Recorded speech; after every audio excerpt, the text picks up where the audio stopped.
मैं 52 साल की हो चुकी हूँ। मैंने जाने जिंदगी की कितनी बहारें देख ली हैं और कितने खजाओं का सामना किया, मगर एक वाकया ऐसा है जो हमेशा के लिए मेरे दिलो दिमाग पर नक्श हो चुका है।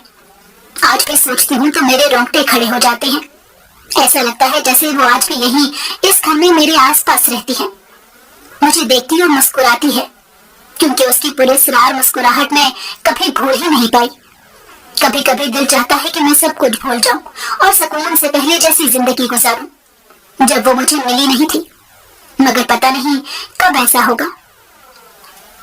मेरा नाम नायला है और मैं मिसेस नदीम बनने से पहले एक मिडिल क्लास घराने से ताल्लुक रखती थी, जहाँ पर इंसानों से ज्यादा रस्म रिवाज को अहम समझा जाता था, क्योंकि हमारा खानदान जद्दी पुश्ती ही गांव जैसे पसमानदा रस्म रिवाज वाले माहौल से ताल्लुक रखता था। अब्बा बताते थे कि उनके दादा अपने जमाने में गांव के जमींदार थे, तो गांव के सारे रस्म रिवाज को सबसे पहले अब्बा के दादा की हवेली में ही बरता जाता था, क्योंकि अगर गांव का जमींदार ही उन रस्म रिवाज की पाबंदी नहीं करता तो गांव वाले कैसे करेंगे। इस नजरिए के पेश नजर अब्बा के दादा की हवेली में हर वो काम हुआ जो इंसानियत को शर्मिंदा कर देता है। यहाँ तक कि उन्होंने अपनी बेटियों की शादियां तक नहीं होने दी, क्योंकि अगर उनकी बेटियों की शादियां हो जाती तो जायदाद में हिस्से देने पड़ते, जो कि उनको गवारा नहीं था। मेरे अब्बा की 3 पुप्पियां थीं, जो तीनों मरते दम तक दादा की हवेली में भाइयों और भावजों के साथ ही रहने पर मजबूर थी। उसी हवेली से उन तीनों के जनाजे उठे। उसके बाद मेरे अब्बा के वालिद यानी मेरे दादा का जमाना आ गया। वो भी अपने बाप की तरह उन्हीं रस्म रिवाज के पाबंद थे। हवेली तो क्या, पूरे गांव में कोई भी काम उनकी मर्जी के खिलाफ नहीं होता था। यहाँ तक कि वो जैसे चाहते कोई भी हुक्म दे सकते थे, और गांव वालों पर उनका हुक्म माना इस तरह फर्ज था कि जैसे जिंदगी और मौत का सवाल होता है। मेरे दादा की भी 2 बेटियां थी, जो मेरे अब्बा की बहनें और मेरी पुप्पियां लगती हैं, और मेरे अब्बा के अलावा दादा के 4 बेटे और थे, यानी 5 बेटों और 2 बेटियों के साथ दादा दादी अपनी ऐसी आबाई हवेली में रहते थे, जहाँ पर उनके अब्बा ने पूरी तरह हुकूमत की थी और जुल्म के पहाड़ अपनी ही बहन बेटियों पर तोड़े थे। मेरे दादा की सोच और समझ बिल्कुल वैसी ही थी जैसे उनके अब्बा की थी। वो भी अपनी बेटियों की शादियों के हक में नहीं थे, क्योंकि इस तरह जायदाद से उनको हिस्सा देना पड़ता, जो वो कभी नहीं होने दे सकते थे। मेरे अब्बा बहन भाइयों में 3रे नंबर पर थे। अब्बा से बड़े 2 भाई थे, जो मुकम्मल तौर पर दादा के नक्शे कदम पर चल रहे थे।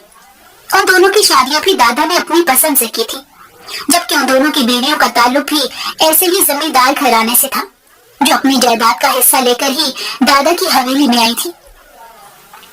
अब्बा 3रे नंबर पर थे। वो अपने घर में अपनी बहनों और आने वाली भाभियों का हाल देख रहे थे, जब मेरे बड़े ताया और छोटे ताया की शादी को 3 साल गुजर गए, और छोटे ताया के यहाँ इस अरसे में 2 बेटे पैदा हुए थे, जबकि बड़े ताया के यहाँ कोई औलाद नहीं थी।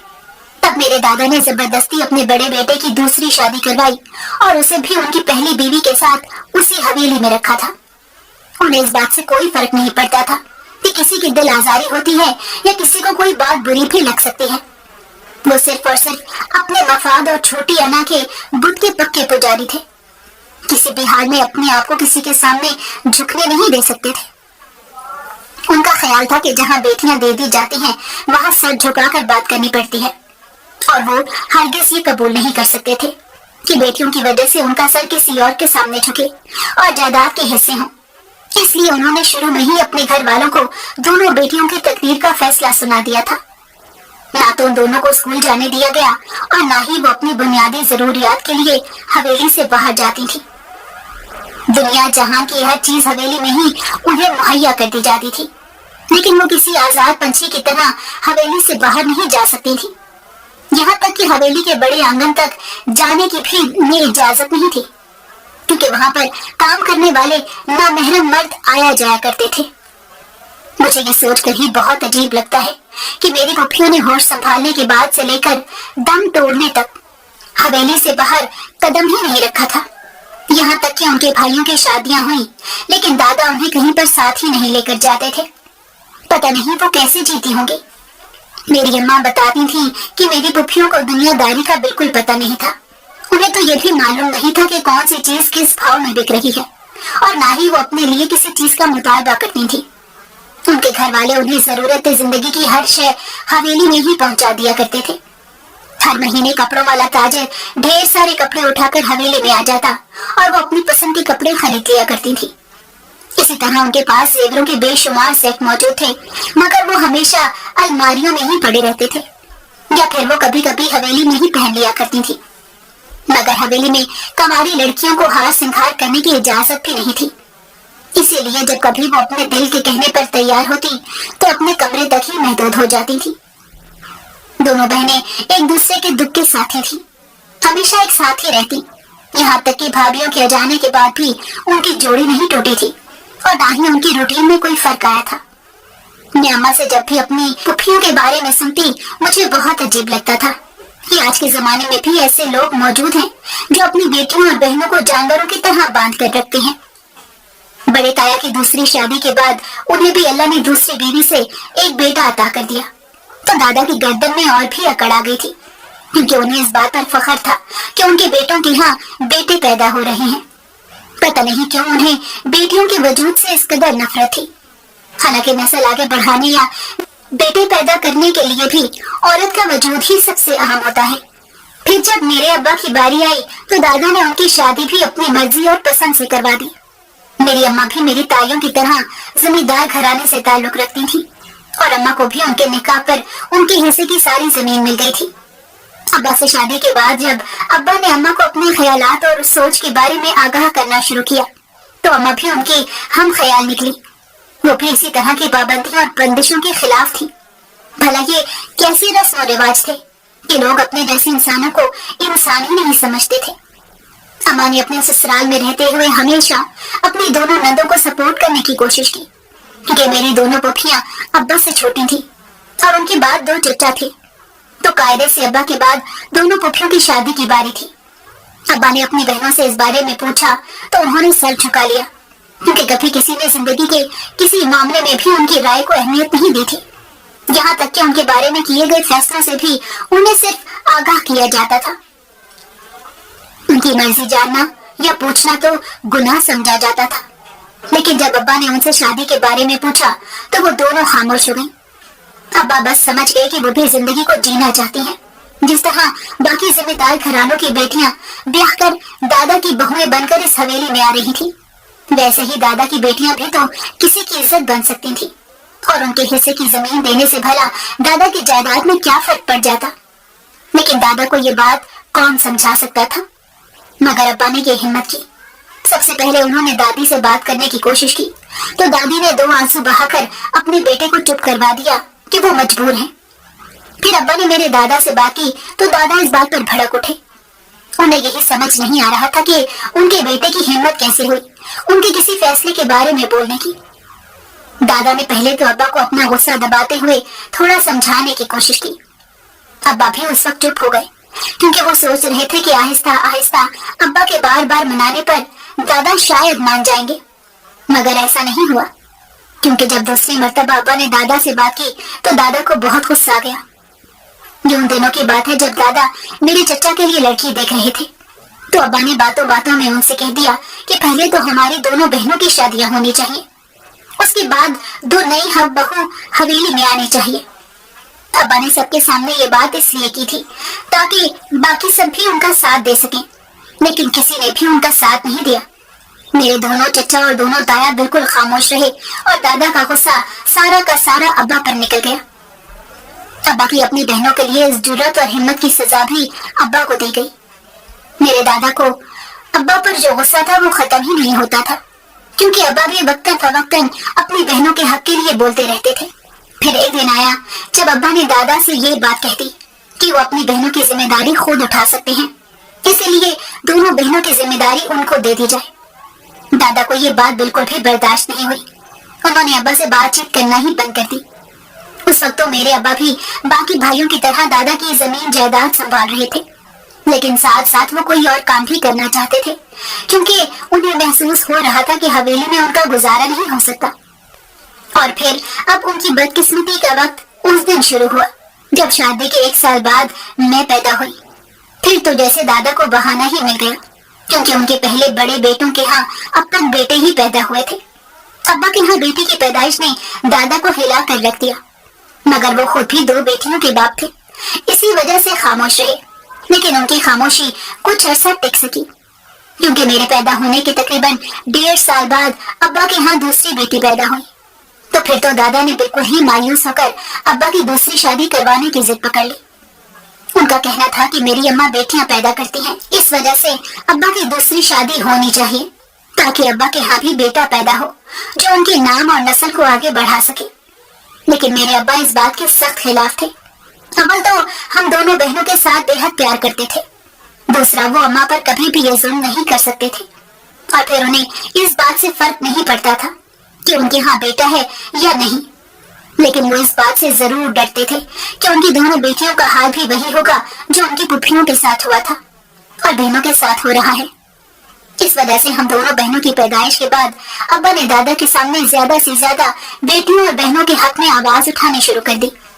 लेकिन दादा तो अपनी जिद पर अड़े हुए थे। वो हर सूरत अब्बा की दूसरी शादी करवाना चाहते थे। उन्होंने दादी से कहकर लड़की भी तलाश करना शुरू कर दी थी, मगर मेरे अब्बा हरगिज़ ये नहीं होने दे सकते थे। फिर अब्बा ने एक ऐसा कदम उठाया जो उनको अपनी बेटियों के हक में बेहतर लग रहा था। अब्बा ने शहर जाने का फैसला कर लिया था और वो अपनी फैमिली को भी अपने साथ ही लेकर जाना चाहते थे। पहले तो उन्होंने सोचा था कि खुद वहां जाकर कोई कारोबार या काम शुरू करेंगे, फिर अपनी बीवी बच्चों को बुला लेंगे, लेकिन दादा के तेवर देखते हुए वो अपनी बच्चियों को हवेली में नहीं छोड़ सकते थे। इसलिए अब्बा ने दादा से अपने हिस्से का मुतालबा शुरू कर दिया। ये बात दादा के लिए बड़ी हैरानकुन थी, लेकिन जायदाद में से बेटे का हक मांगना उसका जायज हक था। दादा ने चुपचाप अब्बा का हिस्सा उनको दे दिया और जो हिस्सा अम्मा को उनके मैके से मिला था वो भी अब्बा के हवाले कर दिया गया। अब्बा ने अपने हिस्से की सारी जमीन बेची और वो पैसा इकट्ठा करके अपने साथ शहर ले गए। अम्मा और हम दोनों बहनें भी हवेली में ही थी। अब्बा हमारी जिम्मेदारी दादी को सौंप कर आए थे।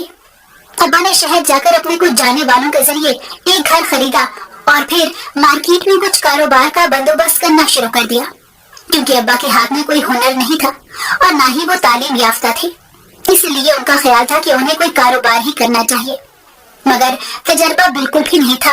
उसके बावजूद अब्बा ने रिस्क लिया और अपने एक दोस्त के साथ उसकी फला मंडी के कारोबार में इन्वेस्टमेंट कर दी। इस सारे प्रोसीजर में अब्बा को 10 दिन लग गए थे। फिर वो हमें जाकर हवेली से ले आए, मगर आते हुए अब्बा ने अब मेरी दादा के सामने ये बात कही थी कि मैं अपनी दोनों बहनों को भी अपने साथ ले जाना चाहता हूँ। उनकी मुकम्मल जिम्मेदारी मेरी होगी और मैं उनकी शादियां भी वहीं पर करूंगा। ना तो आपको किसी के सामने झुकना पड़ेगा और ना ही उनका हिस्सा देना पड़ेगा। दादा ने अब्बा की बात सुन तो ली थी, मगर वो हरगिज़ मानने को तैयार नहीं थे। लेकिन मेरी दादी ने अब्बा को इस बात की इजाजत दे दी और मेरी पुप्पियों ने भी दादा के सामने भाई के साथ जाने की बात कह दी, तो दादा खामोश हो गए। इस तरह अब्बा अपनी बीवी, दोनों बहनों और दोनों बेटियों को लेकर हमेशा के लिए हवेली छोड़कर शहर चले गए थे। जो अम्मा के हिस्से की जमीन थी वो गांव में मेरे मामू के हवाले कर दी, ताकि हमें साल की फसल से कुछ आमदनी और अनाज वगैरह मिलता रहे। शहर आने के बाद अब्बा और अम्मा ने मिलकर मेरे दोनों पुप्पियों की शादियां एक मिडिल क्लास घराने में ही कर दी और जितना हो सका था अब्बा ने दोनों बहनों को जहेज पे दिया था। दोनों की शादियां एक ही घर में हुई थी। अम्मा बताती थी कि मेरी पुप्पियां अपनी शादी पर बहुत खुश थी और वो शहर आने के बाद जब अब्बा और अम्मा के साथ अपनी शादी की शॉपिंग के लिए बाजार जाती तो हर चीज को बड़ी हैरत से देखती थी, क्योंकि वो पहली बार शहर और बाजार देख रही थी।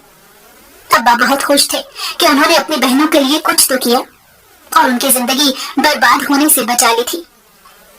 मैंने जब होश संभाला और स्कूल जाने लगी, मेरी बहन भी मेरे साथ स्कूल जाती थी। तब हमारे यहाँ भाई भी पैदा हुआ था। हम दोनों बहनें भाई के आने पर बहुत खुश थी और अम्मा अब्बा बेहद खुश थे। दोनों पुप्पो हमारे घर आती जाती थी। उनके यहाँ भी एक एक बेटा था, लेकिन अब्बा या दोनों पुप्पियों में से किसी ने भी हवेली में किसी से राब्ता करने की कोशिश नहीं की थी, क्योंकि शुरू में यहाँ आने के बाद जब अब्बा ने बहनों की शादियां तय की तो हवेली में अपने भाई को फोन करके इत्तला दी थी, मगर ना तो वहां से कोई फोन आया और ना ही कोई शादी में शिरकत के लिए शहर आया था। अब्बा और उनकी बहनों को उस बात का दुख तो बहुत था, मगर वो पहले से जानते थे कि होना यही है। अब भी जब हमारे घर में हमारा भाई आया तो अब्बा ने अपने छोटे भाई को फोन करके इत्तला जरूर दी थी क्योंकि सिर्फ उन्हीं से अब्बा का राब्ता था। हवेली वालों के बारे में खैर खबर वो अपने छोटे भाई से ही लेते थे। अब्बा के दोनों छोटे भाई भी शादी कर चुके थे और सब अपने अपने बीवी बच्चों के साथ खुश थे। मेरे भाई की पैदाइश के चंद महीनों बाद हमें दादी के इंतकाल की खबर मिली। अम्मा, अब्बा और मेरी दोनों पुफियां हवेली में गई थी, मगर दादा ने किसी को भी हवेली में दाखिल होने की इजाजत नहीं दी। उन्होंने हवेली से बाहर ही अपनी मरी हुई माँ का मुंह देखा और उसी वक्त वापस शहर आ गए। हम तीनों भी अब्बा अम्मा के साथ ही गए थे, मगर वो हमें हवेली में नहीं लेकर गए थे, बल्कि अब्बा ने गांव में एक जानने वाले के घर हम तीनों को छोड़ दिया था। फिर उसके बाद अब्बा ने कभी भी गांव जाने की कोशिश ही नहीं की। दूसरी तरफ हम शहर में रहते हुए अब तालीम भी हासिल कर रहे थे और अब्बा भी हमारी जिंदगी को बेहतर बनाने की कोशिश में लगे हुए थे। अब्बा ने जो कारोबार शुरू किया था उसमें बहुत ज्यादा फायदा तो नहीं हुआ, मगर घर की गाड़ी चल रही थी। जमीनों से जो पैसा और अनाज आता था उससे गुजारा करने में बहुत आसानी हो जाती थी। अब्बा जमीनों से आए हुए अनाज का कुछ हिस्सा मेरी पुफियों के यहाँ भी भिजवाते रहते थे। वो दोनों अपने ससुराल में बहुत खुश थी। ऐसे ही हम बड़े हो गए। मैंने और मेरी बहन ने जब इंटर पास कर लिया तो अब्बा ने हम दोनों की शादी के बारे में हमसे रजामंदी ली। हम दोनों ने अब्बा के सामने सर झुकाकर यही कहा था कि जैसे उन्हें मुनासिब लगे वो कर सकते हैं। अब्बा को शहर में रहते हुए काफी साल हो गए थे, इसलिए उनकी बहुत सारे लोगों से जान पहचान हो चुकी थी।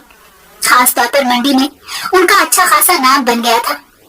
जब अब्बा ने अपने कुछ जानने वाले लोगों से जिक्र किया कि बेटियों की शादियां करना चाहते हैं, तो कुछ मुखलिस लोगों ने बहुत अच्छे रिश्ते बताए, जिनमें अब्बा को मेरे लिए नदीम का रिश्ता बहुत पसंद आया। नदीम का ताल्लुक अपर मिडिल क्लास फैमिली से था। अच्छे खासे खाते पीते लोग थे। नदीम के अब्बा भी अनाज मंडी में बहुत इज्जत के हामिल थे और उन्हें किसी ने नेक और शरीफ घराने की बेटी अपने बेटे के लिए दुल्हन के रूप में चाहिए थी।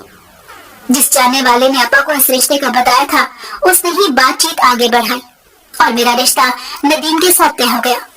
लेकिन अब हम दोनों बहनों की शादियां इकट्ठी करना चाहते थे, मगर अम्मा के कहने पर रुक गए, क्योंकि अम्मा कहती थी कि अगर मेरी दोनों बेटियां एक साथ रुखसत हो जाएंगी तो घर की रौनक ही चली जाएगी। उस वक्त हमारा भाई 9वीं क्लास में पढ़ता था। अब्बा उसे डॉक्टर बनाना चाहते थे और वो खुद भी उसी पेशे से मुंसलिक होना चाहता था। अब्बा ने अम्मा की बात मान ली और मुझे बड़ी शानो शौकत के साथ नदीम के साथ रुखसत कर दिया। मेरी शादी बहुत धूमधाम से नहीं हुई थी, मगर अम्मा अब्बा ने अपने सारे अरमान निकाले थे। मुझे बहुत अच्छा जहेज भी दिया और हर चीज मेरी पसंद के मुताबिक थी। जब मैं ब्याह कर नदीम के घर गई तो मुझे उनके घर का माहौल बहुत अच्छा लगा। वो भी हमारी तरह अच्छे रख रखाव वाले लोग थे। घर में नदीम के अलावा सिर्फ मेरे ससुर थे।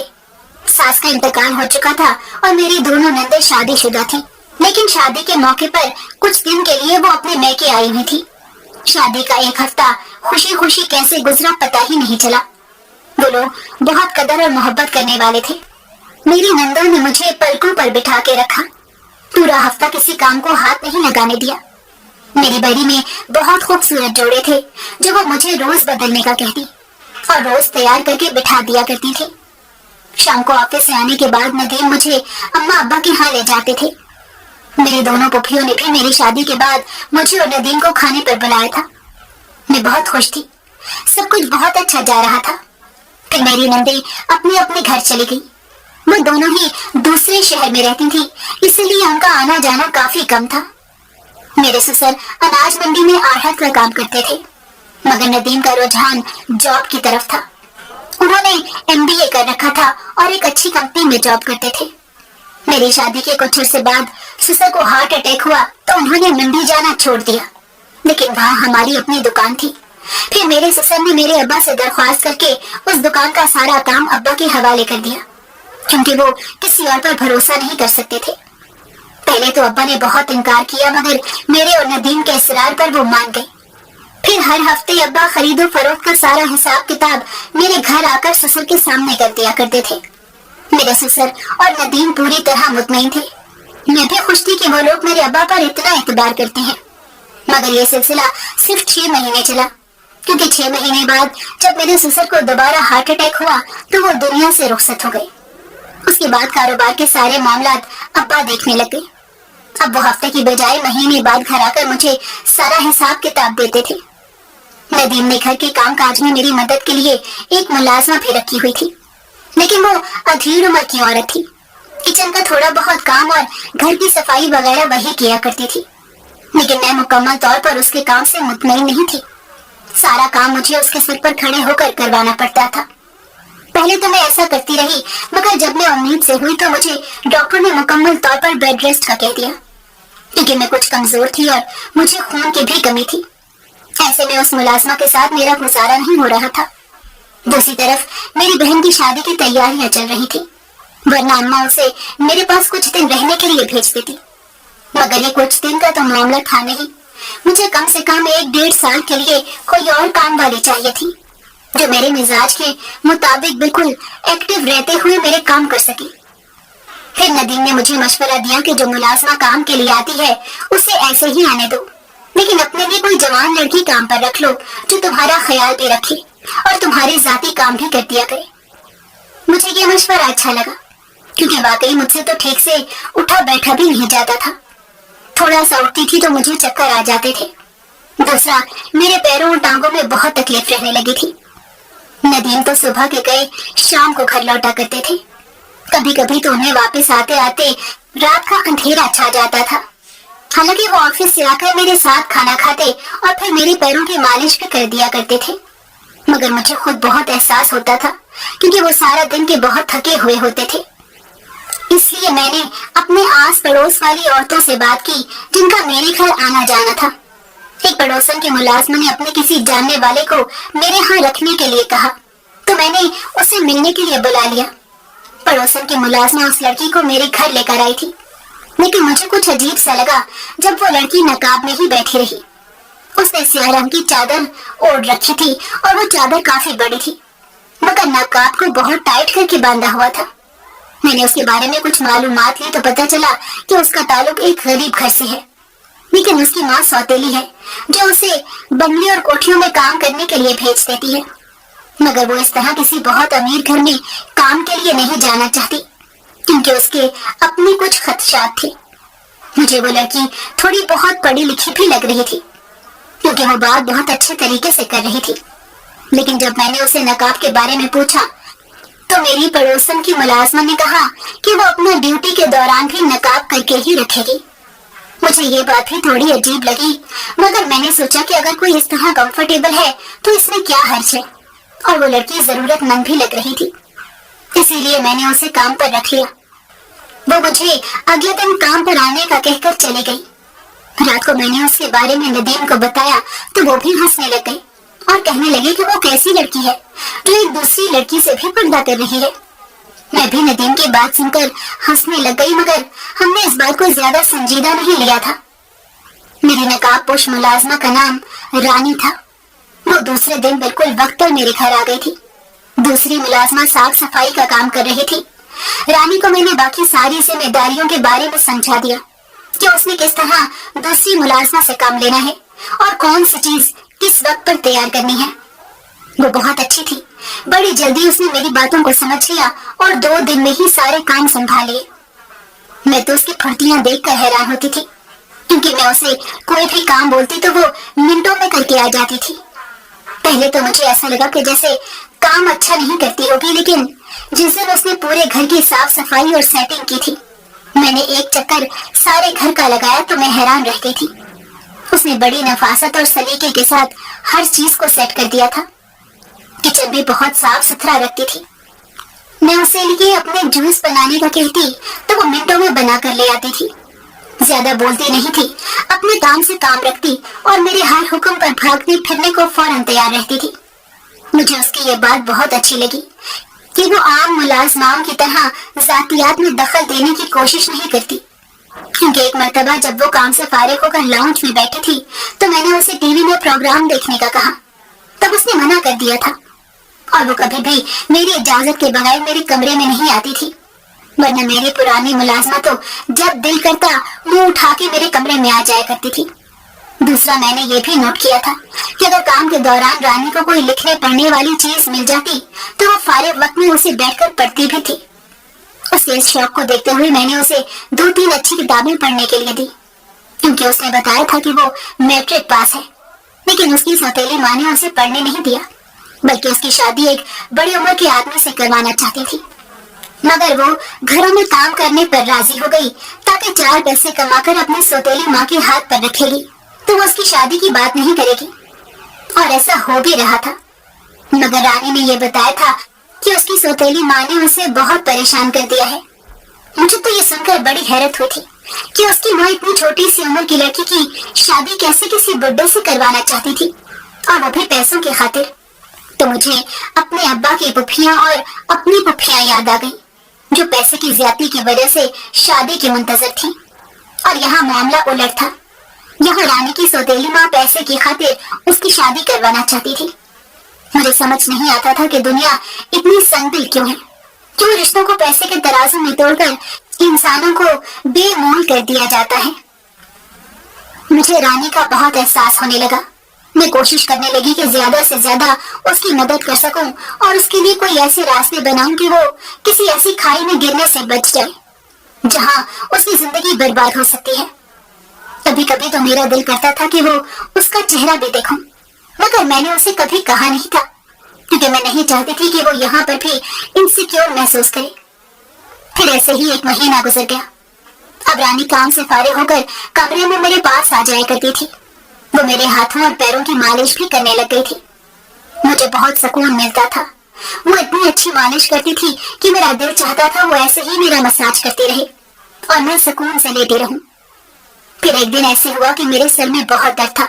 मैंने दवा भी ली थी, मगर सुकून नहीं आ रहा था, और सर दर्द की वजह से मैं सो भी नहीं पा रही थी। पहले तो रानी ने मुझे जूस बनाकर दिया, और फिर वो तेल लेकर कमरे में आ गई और कहने लगी कि मैं आपके सर का मसाज करती हूँ, आप देखिएगा कैसे चुटकियों में सर दर्द भाग जाएगा। मैं उसकी बात सुनकर हंस पड़ी।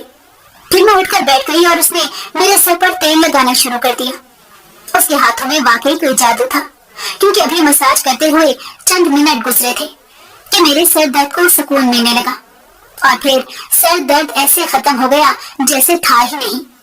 साथ ही मुझे नींद आने लग गई और मैं सोने के लिए लेट गई, और रानी कमरे की लाइट बंद करके बाहर चली गई। 1 घंटा मुझे बहुत सुकून की नींद आई।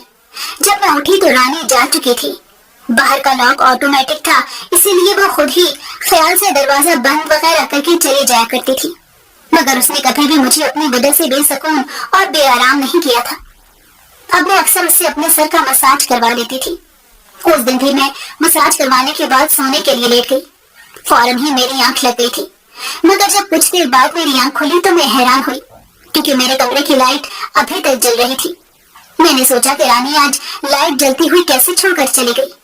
मैं जैसे ही उठकर बैठी तो मुझ पर हैरतों के पहाड़ टूट पड़े और मेरा दिल लरज उठा, क्योंकि रानी मेरे कमरे में ही जमीन पर लेटी हुई सो रही थी और उसके चेहरे पर नकाब भी नहीं था। शायद वो थक गई थी और उसे नींद आ गई होगी, लेकिन मेरे हैरान होने की वजह तो उसका चेहरा था, जो दाएं साइड से जला हुआ था। मुझे ये देखकर बहुत ज्यादा अफसोस हुआ। मैं अपने बिस्तर से उठी और जाकर रानी के कंधे पर हाथ रखा तो वो भी हड़बड़ाकर उठकर बैठ गई और फटाफट चेहरा छुपाने लगी। तो मैंने उसे रोक दिया और कहा कि मैं तुम्हें देख चुकी हूँ, तुम्हारा चेहरा कैसे जला और तुम इसी वजह से चेहरा छुपाती थी ना। मेरी बात सुनकर उसकी आंखों में आंसू आ गए। रानी को मेरे पास काम करते हुए 4 महीने गुजर गए थे। वो भी मेरी आदत और मिजाज को अच्छी तरह समझ गई थी। फिर उसने अपने चेहरे पर नकाब नहीं किया और बताया कि उसकी माँ ने उसका चेहरा जलाया था। जब उसने मैट्रिक का इम्तिहान दिया और आगे पढ़ने की जिद की, तो गुस्से में आकर उसकी सौतेली माँ ने उसके चेहरे पर चलती हुई इस्त्री लगा दी थी। इस वजह से वो चेहरे पर नकाब करके रखती थी। मुझे यह सब सुनकर बहुत ज्यादा दुख हुआ। मैंने रानी से उसी वक्त कहा कि मैं उसका इलाज कराऊंगी, और मैंने ऐसा किया भी। उसी दिन मैंने नदीम से बात कर ली और फिर अगले दिन मैं और नदीम उसे लेकर डॉक्टर के पास गए। डॉक्टर ने कुछ दवाइयाँ और छोटे से ऑपरेशन का कहा, जिसका खर्चा भी इतना ज्यादा नहीं था। नदीम ने दवाइयाँ भी खरीद कर रानी को दी और ऑपरेशन की तारीख भी ले ली। 1 महीने बाद हमने उसका ऑपरेशन करवा दिया, मगर उसने घर भी वापस जाना था, तो मैंने उसकी माँ को अपने पास घर में बुलाया और उससे बात की। मेरे सामने तो बड़ी मीठी प्यारी बन रही थी और मुझसे वादा करके रानी को अपने साथ ले गई। मगर उसके बाद रानी लौट कर आई ही नहीं। जब 6-7 दिन मैं उसका इंतजार करती रही तो मेरा दिल बेचैन हो गया। मैंने नदीम को उसके घर भेजा तो पता चला कि रानी की माँ ने नदीम के जाने से एक दिन पहले ही उसका निकाह उसी बुढ़े के साथ कर दिया था, जिसका रानी मुझे बताया करती थी। जो सुनकर नदीम वापस लौट आए और मैं बहुत रोने लग गई। वो दिन है और आज का दिन मैं कभी रानी को भूल ही नहीं सकी। मैंने उसे ढूंढने की बहुत कोशिश की थी, मगर मुझे उसका पता ठिकाना ही नहीं मिल सका।